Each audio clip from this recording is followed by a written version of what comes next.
Welcome back to this channel. So in this video we are going to be handling the second part of physical chemistry and chemical kinetics. So this video is presented to you by Yusuf, and your advice share it to your friends so that you can all benefit as a family. So we are going to be mainly focusing at the graphical method of finding orders of reaction or the rates of chemical reaction.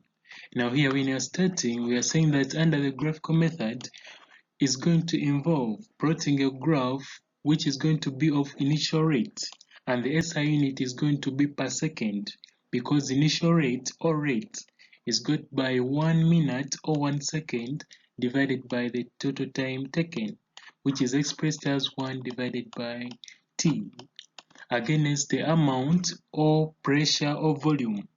Amount in pressure, volume, mass or moles or concentration of any reactant.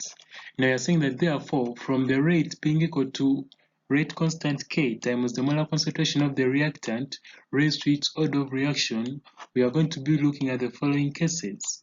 So for the cases where our order of reaction is going to be 0, we are going to obtain a straight line graph or a constant line graph. So here we are saying that if the reaction is 0 order with respect to the reactant A, which is given by N is this power which was indicated here.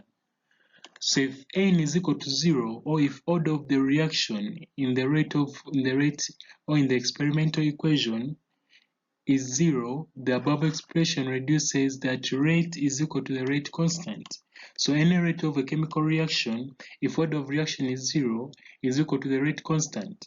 So that means that when you plot a graph of rate of reaction against amount of A, it is going to give you a straight or a constant line graph as of the sketch below.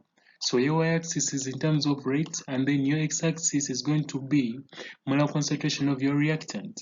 Now here our reactant was A, and plotting this since the reaction is 0 order, you are going to get a straight line showing that there is no, however much the concentration of the reactant is increased, rate of reaction remains the same. And the reason for that is because it is a 0 order reaction. So if you are prompted to draw graphs of first 0 order reactions, you are supposed to sketch it in that form. It must be rate against concentration of the reactant, and then you draw a straight line graph showing that increase in concentration of the reactant does not affect rate of a chemical reaction at any particular temperature. Therefore, from that graph, you can deduce the following. So you are saying that from the rate being equal to K, therefore, Y is going to be equal to, borrowing knowledge from Y is equal to mx, the slope is going to be equal to the rate constant. So you cannot find the slope of a straight line. So therefore, if you are examining to find slope is going to be equal to the rate constant, of which the rate constant, you will be given values to calculate it. And you are saying that since the rate of reaction is going to be independent of the concentration of the reactant, then that means that doubling or tripling or quadrupling the concentration of the reactant is not going to have any effect on the rate of a chemical reaction. Case 2, we are saying that here, if the reaction is going to be first order with respect to A, that is to say N being equal to 1, or the power N being equal to 1, that means that the above expression is going to reduce to the following. Rate is going to be equal to K times molar concentration of our reactant A power 1. Now the power is the order of reaction, or simply power 1 is the same as this. Now you're saying that for first order reactions, when you plot a graph, you're going to get a straight line passing through the origin. A straight line passing through the origin indicates that that is a first order reaction under chemical kinetics. So that's why we are saying that the plot, that's the plot of rate of reaction against the concentration of reactant remaining, is going to give a straight line through the origin. This word is very important. You must say a straight line through the origin. So the axes are going to remain the same. The y-axis is the rate of reaction, x-axis is going to be concentration of the reactant. And then you get a straight line graph, but this straight line graph must be passing through the origin, which is always at this point. So once you get a straight line passing through the origin, this deduces, in case you are given data, it deduces that the reaction you are dealing with is first order in respect to any reactant given. Now we are saying that here to get the slope, you do it like you did in your O-levels. So it's going to be change in the rate of reaction divided by change in the concentration of the reactant. And therefore, the slope is going to give you your rate constant. So take note of that. For you to get rate constant, when you're given graphical work, you get the slope. The slope is the same as rate constant. So we are saying that here, the rate is going to be equal to this formula, and thus the slope is going to be equal to rate constant. Now, since the rate of reaction is going to be directly proportional to the concentration of our reactant, that means that when you double the concentration of the reactant, you're also going to double the rate of reaction.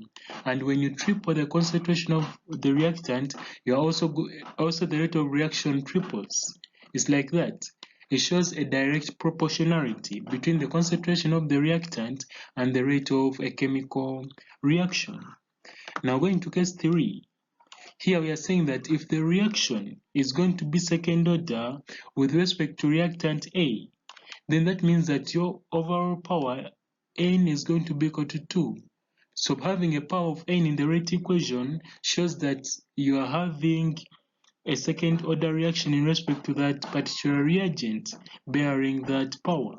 So we are saying that therefore the above expression reduces that the rate is going to be equal to K multiplied by the molar concentration of A as raised to power 2. Now going to the second point, we are saying that thus the plot of rate of reaction against the square of the amount of A, or against the square of the concentration of A, is going to give a straight line through the origin. But note that you have to differentiate these ones. For first order, we just plot it against concentration.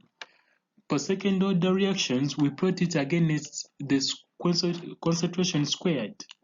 So when you plot it against concentration squared, you also get a straight line passing through the origin for second order reactions. But for first order, the concentration is always not squared. So whenever you are squaring your concentration, know that you are dealing with second order reactions and you are required to draw a graph that will give you a straight line passing through the origin. The graph is going to look like this. So your rate is here, again is concentration squared. Then your graph is going to be a straight line graph passing through the origin. Now your slope is going to give you your rate constant. And your rate constant or slope is going to be equal to change in the rate of a chemical reaction divided by the change in the concentration, which you draw by getting the gradient on that particular line passing through the origin.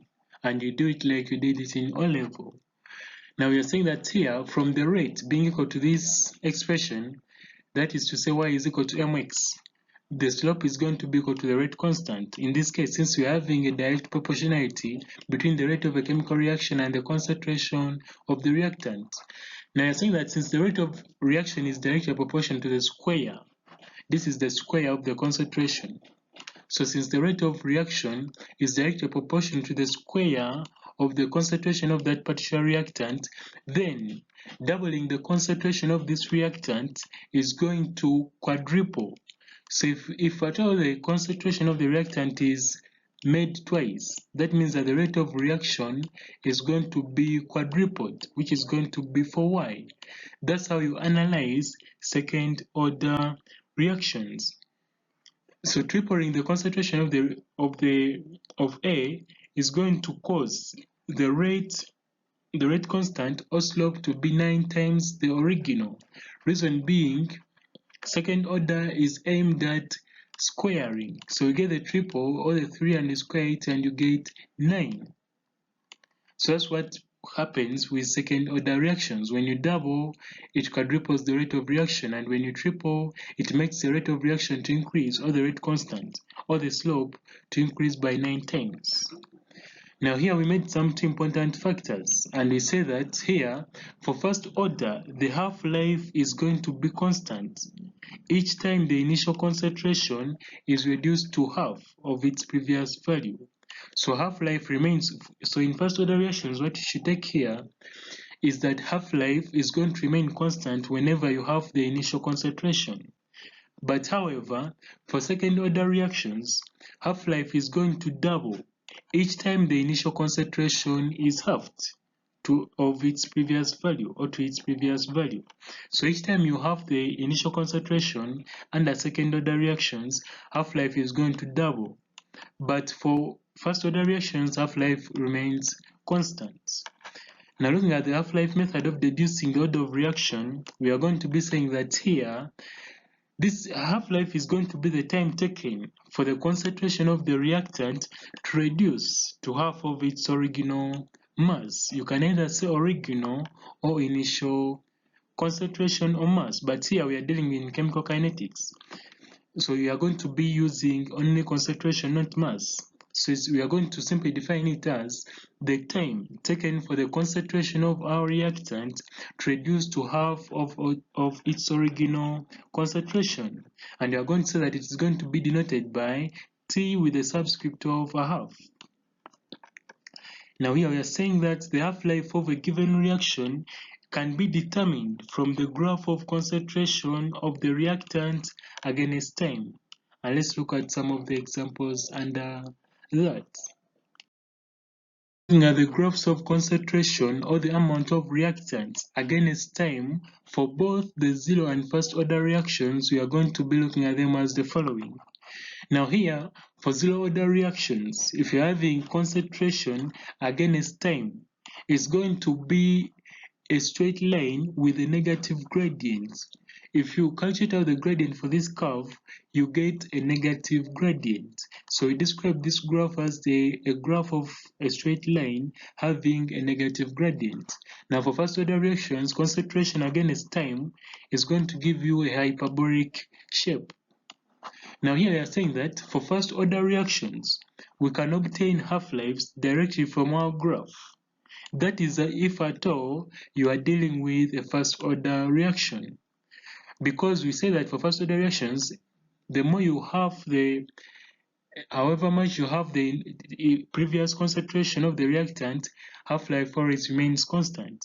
So here, when you invert the graphs against time, we are saying that if at all you have examined that the data you are dealing with or the data you are given in the question is for first order reactions, then you can obtain half-lives directly from the graph by just having the initial concentrations or the previous concentrations.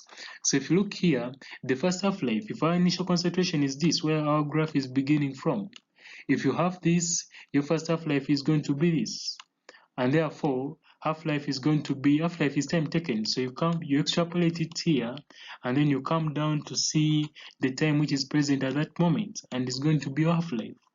Now, having this one also, you are going to get this. That means that the second half-life is going to be T2.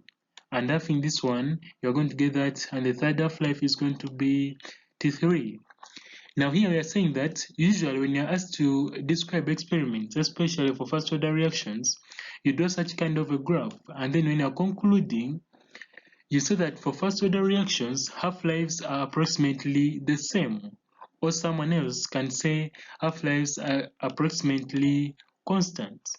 That is to say, if you get T1 minus 0 or T2 minus, you get difference between this one and this one, or you get difference between T2 and T1, or you get difference between T3 and T2, and then you compare the 3.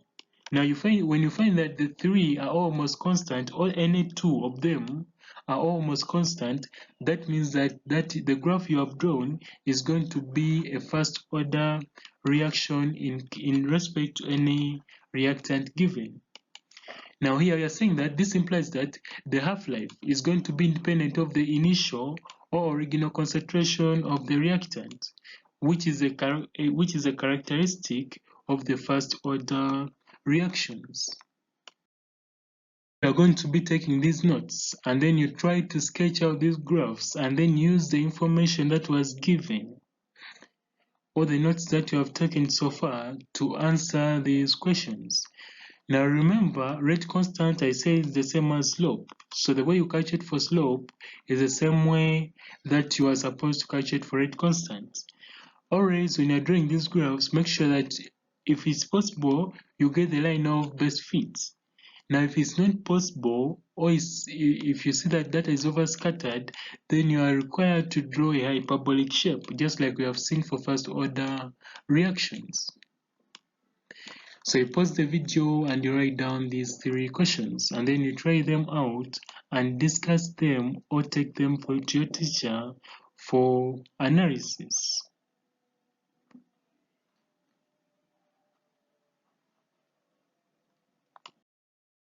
We're going to be also looking at the integrated rate equations. So here we are going to look at what we call the zero order reactions.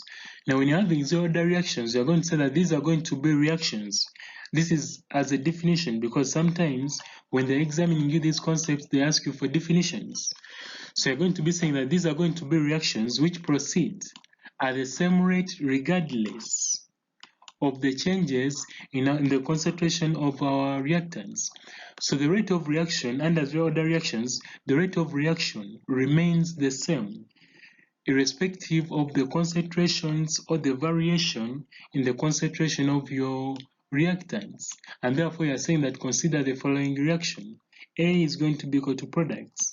Now, you're saying that here, for zero order, we can write the rate of that reaction to be in form of variation of concentration of A in respect to time, which is dA dt, being equal to K concentration of A power 0.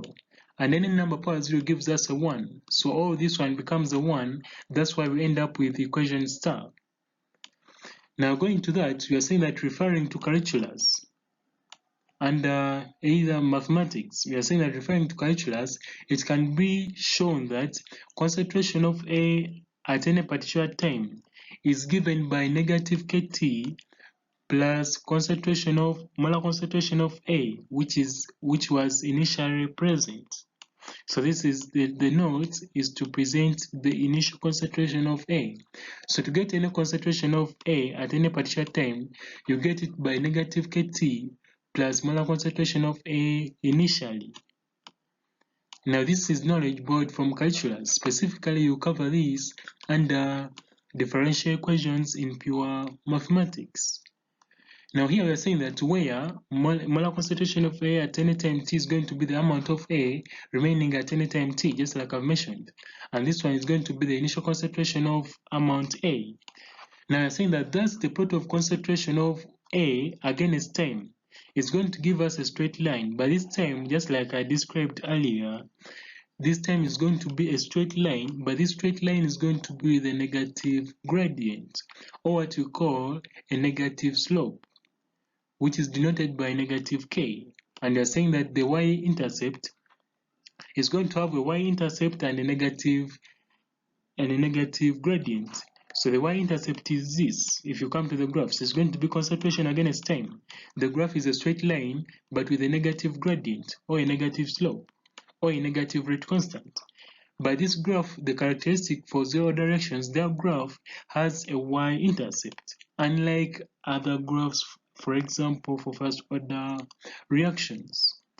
Now therefore, it can be deduced from the graph that the half-life of such reactions can be attained by half-life, which is given by T with a subscript over half, being equal to the initial concentration of A, initial concentration or the initial amount of A divided by 2 multiplied by the rate constant K. And we say that rate constant K is the same as your slope, or it can be the same as your gradient. An example of a zero order reaction, we are going to be looking at iodoform or iodination of propanone catalyzed by an acid. Remember that an acid here is a catalyst, so it's a condition. so it should not appear in the equation anywhere. So when you're ionizing propanol in presence of in acidified medium, you get this compound plus hydrogen iodide, and this type of a reaction is a zero order reaction. Now it's very important to memorize this reaction because there are very few zero order reactions, and under certain circumstances they ask you to describe experiments without you knowing which type of reaction you are describing. So it's very important to know the particular examples. Now you're saying that the above reaction is zero order with respect to iodine and first order with respect to propanol.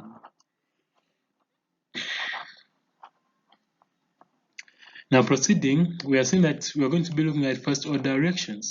Now the definition of a first order reaction, we are going to define a first order reaction as a reaction in which one is going to be, a first order reaction is going to be one in which the rate of reaction is going to be proportional to the concentration of only one reactant.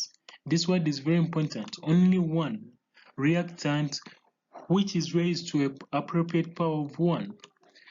So a first order reaction, in case you are being prompted to answer the definition, is going to be that reaction in which your rate of reaction is going to be proportional or equal to the concentration of your reactant, either one of the reactants raised to a power of 1. It's as simple as that. It must be one reactant which is raised to power 1. So it's a reaction in which the rate of reaction is proportional to the concentration of a reactant, of one reactant whose power is 1, or raised to the power of 1. You find the appropriate English that is well conversant with you. Now you're saying that here, consider reaction A turning into products. The rate of this reaction, we are going to write it as variation of concentration of A in respect to time, which is written as negative dA dt. The negative indicated here is showing that our concentration of reactant is decreasing. That's why we put those negatives there. Now, which is going to be the same as K multiplied by the molar concentration of A raised to power 1, because this is a first order reaction. Now, we are saying that here, if the concentration of A at any time t, which is given by molar concentration of A at any time t, while the initial concentration of A is going to be denoted by this, we are saying that the integrated form of the equation is therefore going to become the following. Or simply, if you don't want to use lean, you are going to be using this. Now, this is going to be strictly for first order reactions. You should find appropriately your advice to understand this or to practice using this equation. And you must say that whenever you're having first order reactions, you're always using this equation.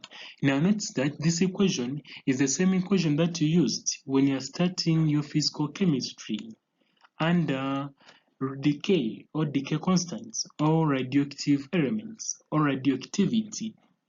They are the same equations that you use with the first order reactions because they have the same concepts. Now here we are saying that ln x can also be equal to this because ln is the same as 2.303 log 10. So ln represents this 2.303 log 10. Now here we are saying that thus a plot of ln A or log 10 log to base 10A concentration of A at any time t against time is going to give us a straight line graph with a negative gradient, or is going to, and this one, the initial concentration of this is going to have the y-intercept. Now let's look at that.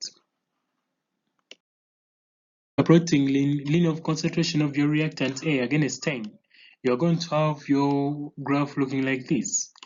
Now here, the difference is going to be that your initial ln here is going to be negative. But remember that this is very different from the first order reactions because for first order reactions, there's no ln, it was just simply concentration.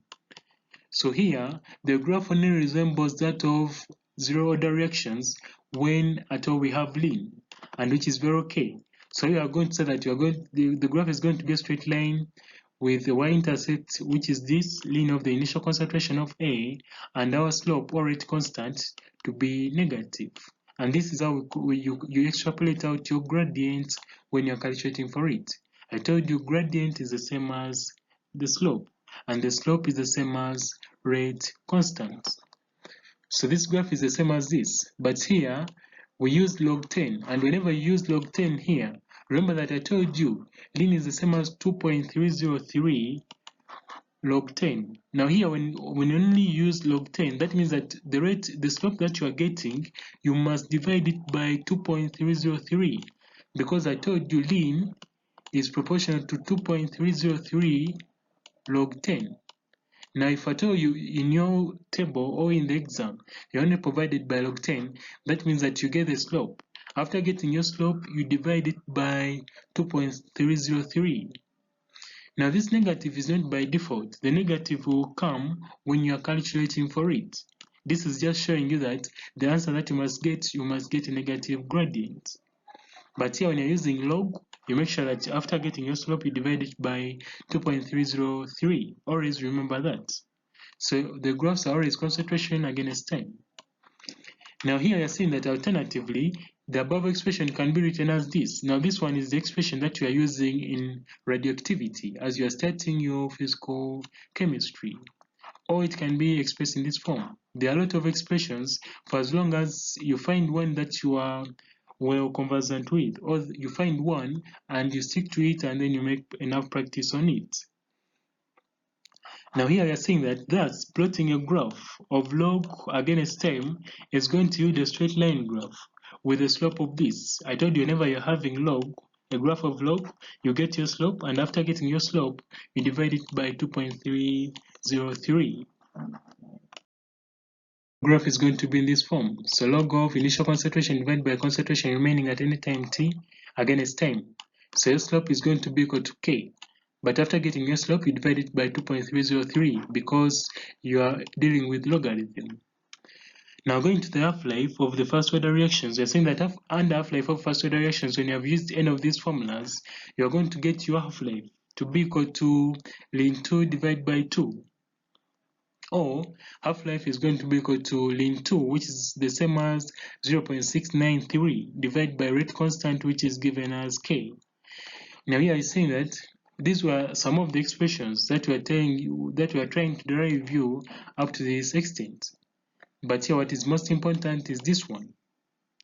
Half-life being equal to ln 2, you can use this 0.693, they mean the same, divided by rate constant for as long as you are dealing with first order reactions. Now make a note here that notes when you're using log, make sure that the expression you're using is going to be in this form, or is going to be in this form, or is going to be in this form. But half-life, the formula for finding half-life is always going to remain constant, whichever formula that you are using.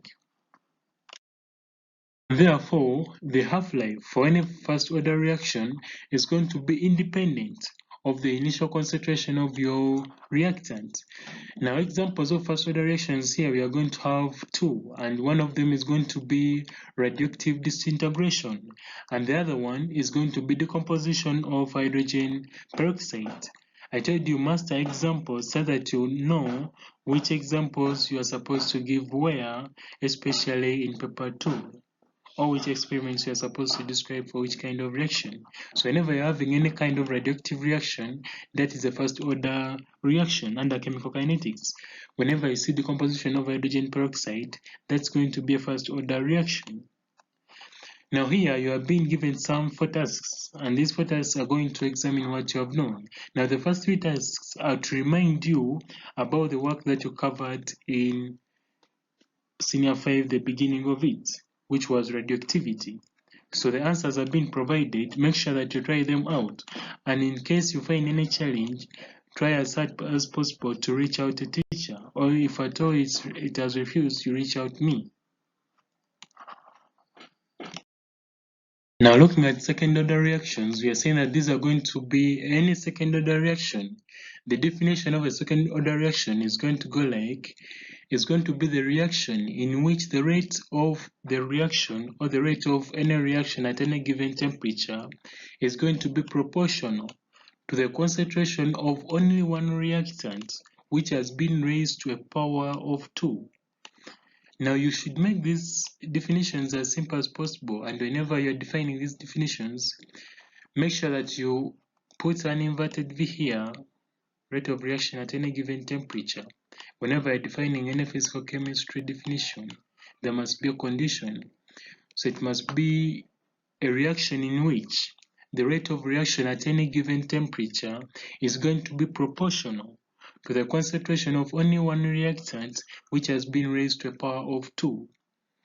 Or it can also be defined as this. It can also be defined with an alternative definition, whereby you are going to say that it's going to be a reaction. Second order reaction is going to be a reaction which is first order with respect to each of the reactants A and B. Now, assuming that you're having two reactants, reactant A and then reactant B. Remember that order of reaction, or to know that it's going to be second order, that means that the overall order of reaction in this rate of a reaction or in the rate equation must be 2. So if this is to power 1 and this is to power 1, when we sum up this, they give us an overall power of 2. So that means that the reaction is going to be second order in respect to both of the reactants. But the appropriate definition is going to be the first one. You define in respect to one reactant. It's going to be the most appropriate definition. So looking at the consideration of a reaction A reacting with B to give us products, we are saying that for a first order reaction, we can write it rate to be equal to this. And then, which is going to be equal to this, and then O be equal to this. Now here we are saying that if the concentration of A at any time T is going to be denoted by this, and the concentration of A at any time concentration of A initially is going to be denoted by this. Now you cross out this. This is not first. You make it second order reactions. Now we are saying that the integrated form of the equation is therefore going to become, now these dashes are going to be your assignment, or you fill in these expressions. So the half-life of the expression is also going to be given by this expression. Now for second order reactions, we don't get half-lives, and we never examine you for half-lives. Now looking at this heading, or the experimental determination, the only calculations that you're going to be dealing with mostly, they're either going to be zero order, whereby you have the formula for finding half-life, or first order reactions. So pay attention on that. So looking at the experimental determination of orders of reaction. Now here, the rate of a chemical reaction can be obtained by following some property of a reaction. For example, if you look at the concentration of the reactant or product, which changes with the extent of the reaction, then from there we analyze the reaction mixture at suitable time intervals, and we do this by titration. And whenever you're titrating, you make sure that you are having a standard solution together with its reagent, or with the indicator that it deals with. So each standard solution, it must have its suitable indicator whenever you are describing these experiments, just like we are going to be seeing one by one. So this makes it possible to determine the concentration of both the reactants and products at different times. And we are saying that this provides a suitable measure of the reaction rate. With the zero order reaction, we are going to be looking at the experiment that can be described or that can be carried out to determine that iodination of propanone is zero order with respect to propanone, or with respect to iodine. So this reaction is going to be zero order with respect to iodine, but first order with respect to propanone. So usually when you ask this experiment, is going to be given 8 marks.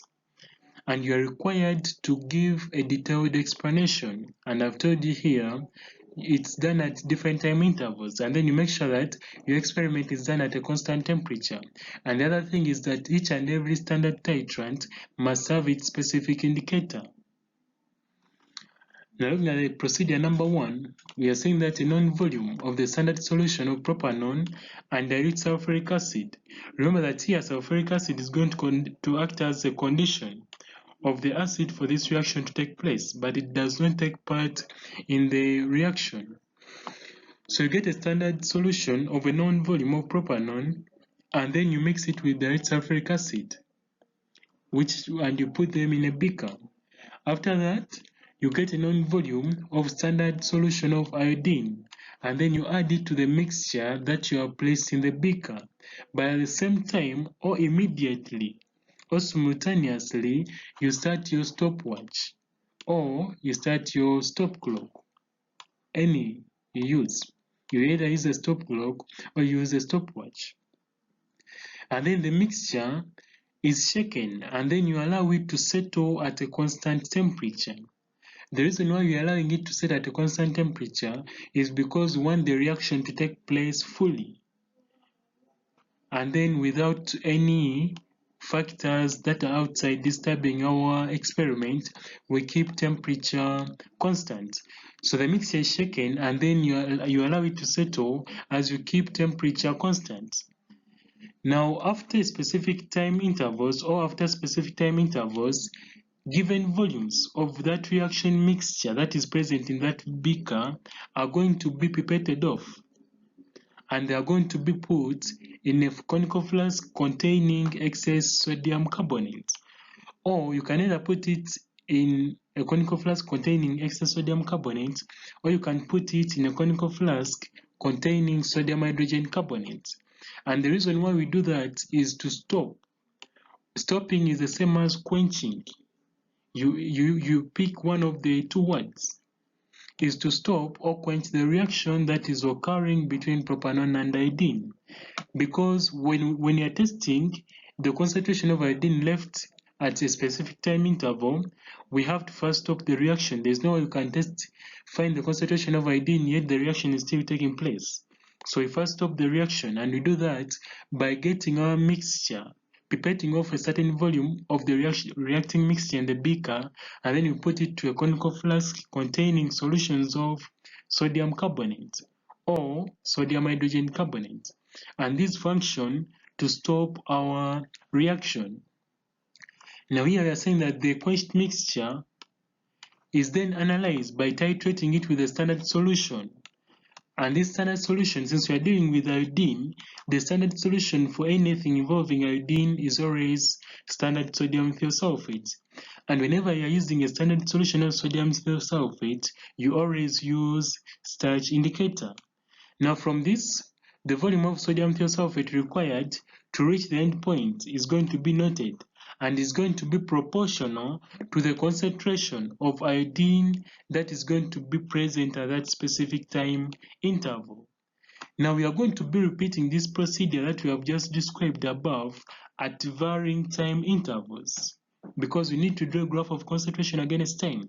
So we repeat the procedure at measured or varying time intervals for as long as they are regulated. Now you're saying that since the volume of sodium thiosulphate gives a measure of the amount of iodine which is remaining at a specific time or at a specific time interval, the graph of volume of sodium thiosulphate used. A graph of volume of sodium thiosulphate used against time is going to be plotted, and you're going to find that it's going to be a hyperbolic shape. If you draw a graph of volume of sodium thiosulphate, now usually there are two graphs. You can either get this or you can draw a hyperbolic graph. Now we shall be looking at the hyperbolic graph later under first order reactions. So strictly for zero order reactions, you must get a straight line graph having a negative gradient. Now this is going to be volume of sodium thiosulphate used, and then against time. And this time you allocate either seconds or minutes, but it's not relevant. Now here I are saying that the graph is going to be a straight line with a negative slope.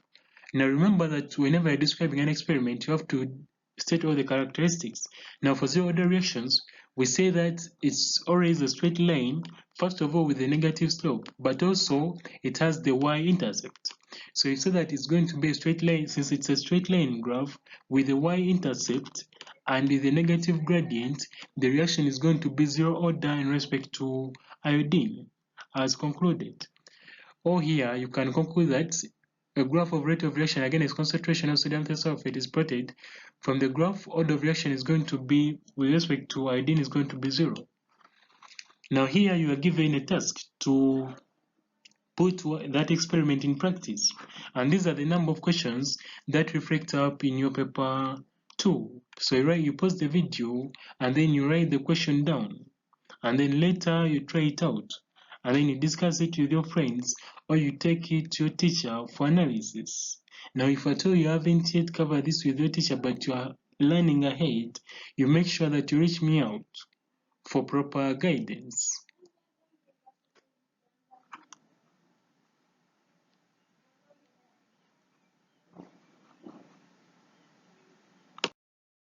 Decomposition of hydrogen peroxide, which we say that under first order reactions is one of the reactions we are having, and also the decay of radioactive elements. They are all first order reactions.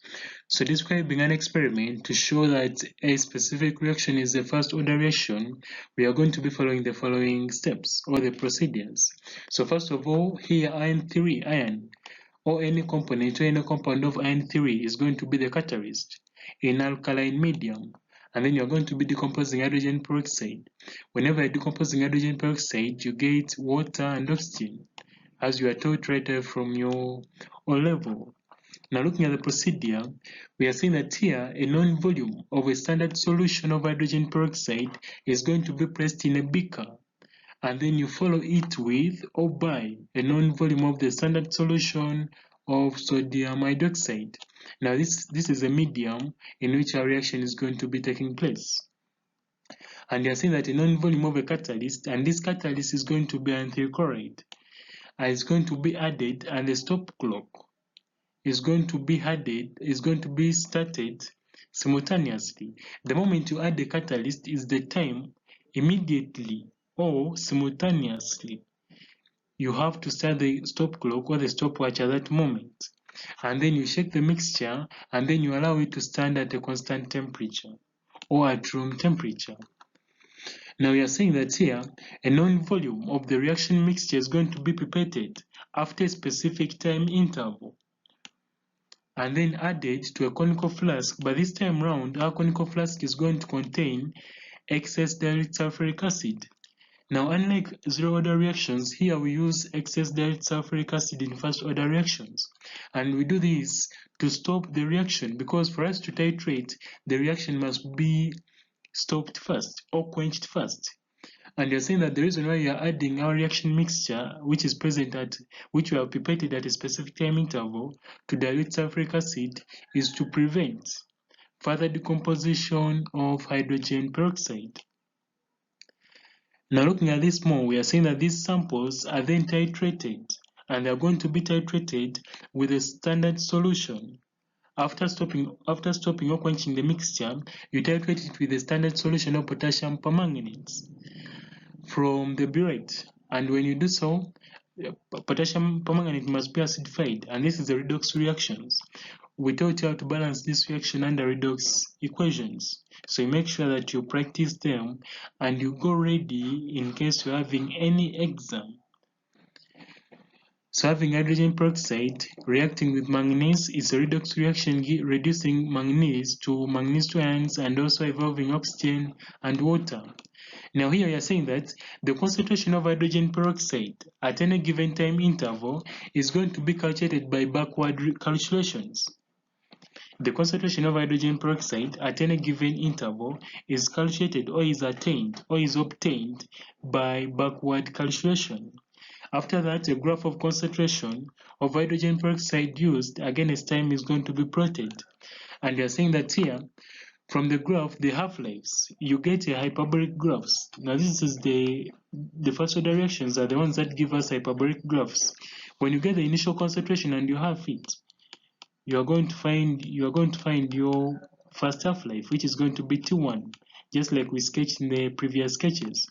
And when you have this concentration 2 to get the second half-life, you are going to get T2. Now once you get the difference between T2 and T1, they are going to be almost the same. Or between 0 and T1 and between T1 and T2, they're almost going to be the same. That's why we are saying that half-lives are determined and they are going to be found constant, showing that the decomposition of hydrogen peroxide is going to be first order in respect to hydrogen peroxide. to pause the video and you write down the following tasks. Now this topic is passed purely by practice. There's no way you can pass it by reading. Some of you pick these questions and then you just stay with them quietly.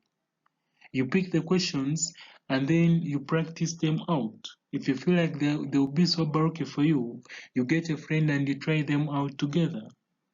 So you pause the video and then you write down the questions.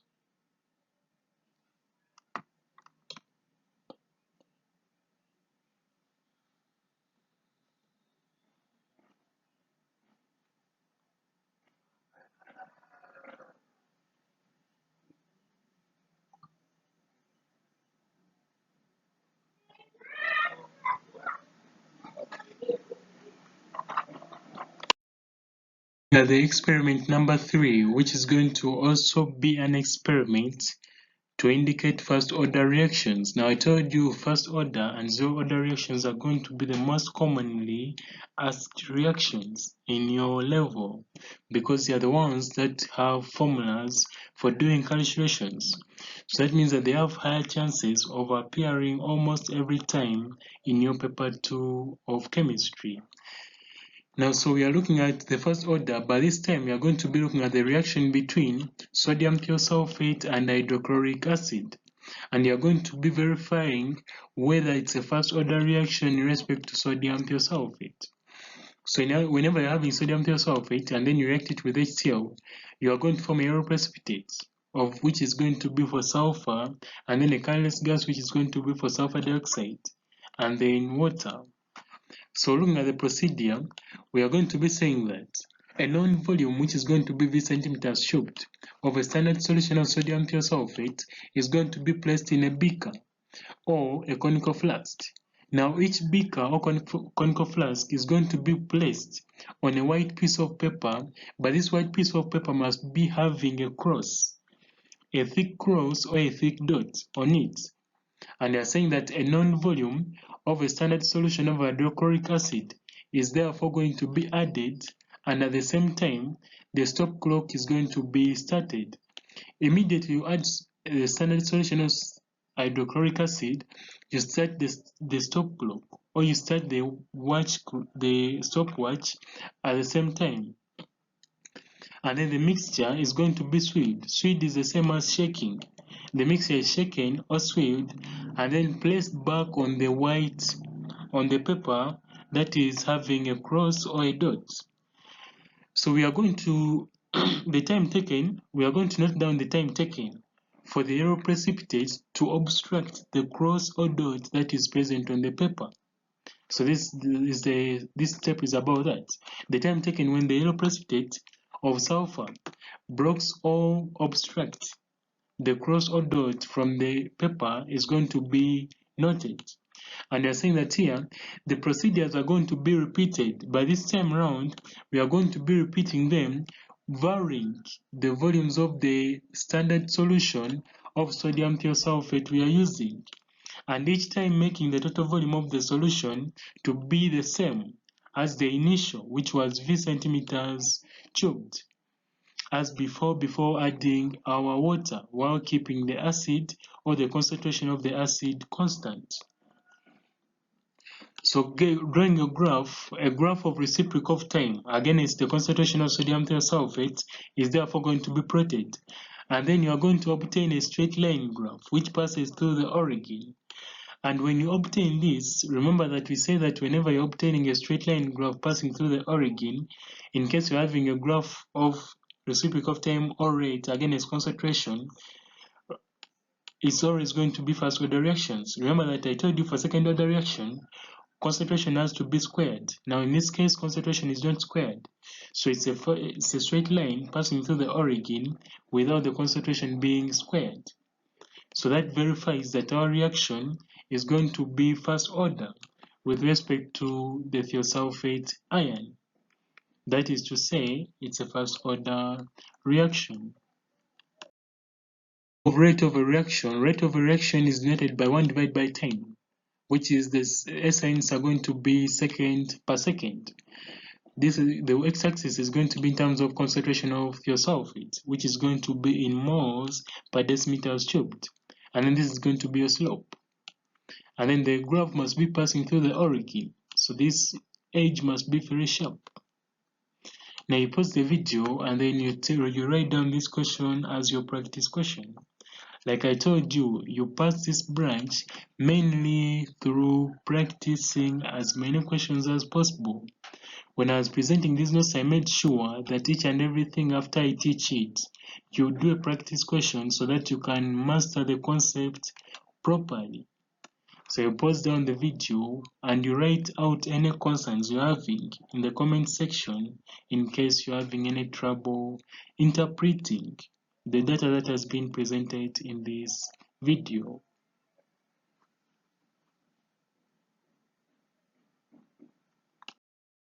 Looking at the factors affecting the rates of the different reactions or the different chemical reactions in chemistry. So these factors were all fully explained under chemical equilibrium. And here we are just highlighting them so that you can have a general view in case you are being asked out any. But explanations, most of them are under chemical equilibrium, and that's where they are examinable in a standard paper of UNEB. Here, however, temperature was quite enlarged, as you are going to see in the preceding video. Now here I are saying that here, according to the collision theory, the rate of a reaction is going to increase if, first of all, the frequency of collision and the effective collision increases. And the second, the proportion of particles with energy are greater than the activation the proportion of particles with energy greater than activation energy increases.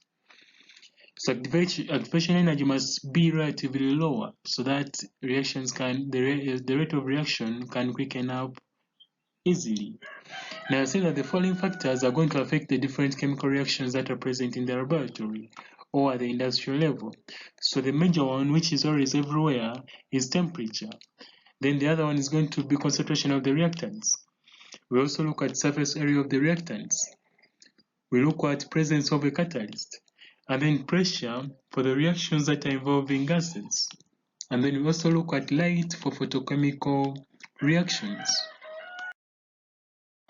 Alright, so looking at the activation energy, we are saying that here, activation energy is going to be the minimum energy that the reactants have to possess in order to undergo a chemical reaction or in order to form an activated complex.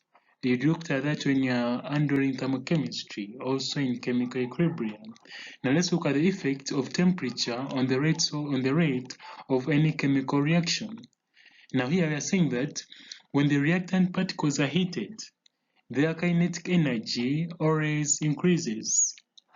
And by this we mean that a larger fraction of the reactant particles will have sufficient energy to overcome the activation barrier, which is going to be the EA, denoted by EA, which is always activation energy. Hence, faster rate of reaction, since the rate of constant of the reaction has also increased. Now you're saying that here, experiments show that for every 10 degrees Celsius rise in temperature, the rate of reaction doubles. Now this is the law of temperature. It is examinable highly here in more advanced bodies. So it says that for also in biology, advanced biology, for every 10 degrees Celsius rise in temperature, the rate of reaction doubles. Now we are saying that here, the dependence of reaction rate, which is going to be denoted by K, on absolute temperature, which is denoted by T, was investigated by Arrhenius, and he found that you can relate temperature with rate constant in this equation. So rate constant K is equal to the A, which is going to be the constant, with the exponential power of the negative power of the activation energy divided by molar gas constant R multiplied by the temperature present at any particular temperature. Now here we are saying that the above expression is called the Arrhenius equation or the Arrhenius expression. And here we are saying that A is going to be your pre-exponential factor, or what you can call the constant. And R is going to be the gas constant, which is always equal to 8.314 or 8.3142. And EA is going to be equal to the activation energy. Now further looking at that, we are saying that taking natural logarithm or logarithm to base 10 on both sides of that equation, we are going to remain with the following expressions. If you take natural logarithm, which is known as ln, you are going to have this expression. And if you take logarithm to base 10, you're going to have this expression, because I told you ln is the same as 2.303 log to base 10. So when you simplify them, you end up with these expressions. So it's up to you. Either go with ln, you either do your calculations to practice with ln, or you do it with log. You find the one which is appropriate. And that's we are saying that here, that's the plot of logarithm against rate, which is given by 1 divided by 10, where your time is going to, your t, now t is temperature, sorry. Again, it's 1 out of temperature, where t is going to be in Kelvin, yields a graph below. Graph, you're going to have your graph having a straight line, but your gradient is going to be negative. And just like we said that whenever you're having logarithm as your y-axis, you must divide your graph by 2.303 later. And if you are using ln, it could have you eliminate that 2.303 and remain with negative EA divided by R. That's if at all your y-axis is in terms of ln K. Now here we are saying that from the graph we can obtain the activation energy EA for any given chemical reaction in case we are provided with experimental data. Now here you are given a sample question to help you put that in practice. And you make sure that you pause the video, you write down the question, you go back and you discuss it with your friends so that you can all benefit together.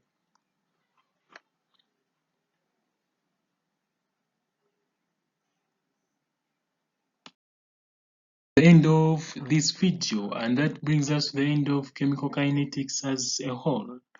So in the next proceeding videos, we are going to be looking at ionic chemistry or ionic equilibria. So I advise you subscribe to the channel and like the video. You also invite your friends so that you can all benefit as a group. See you in the next video, and for those of you having papers, success in your exams.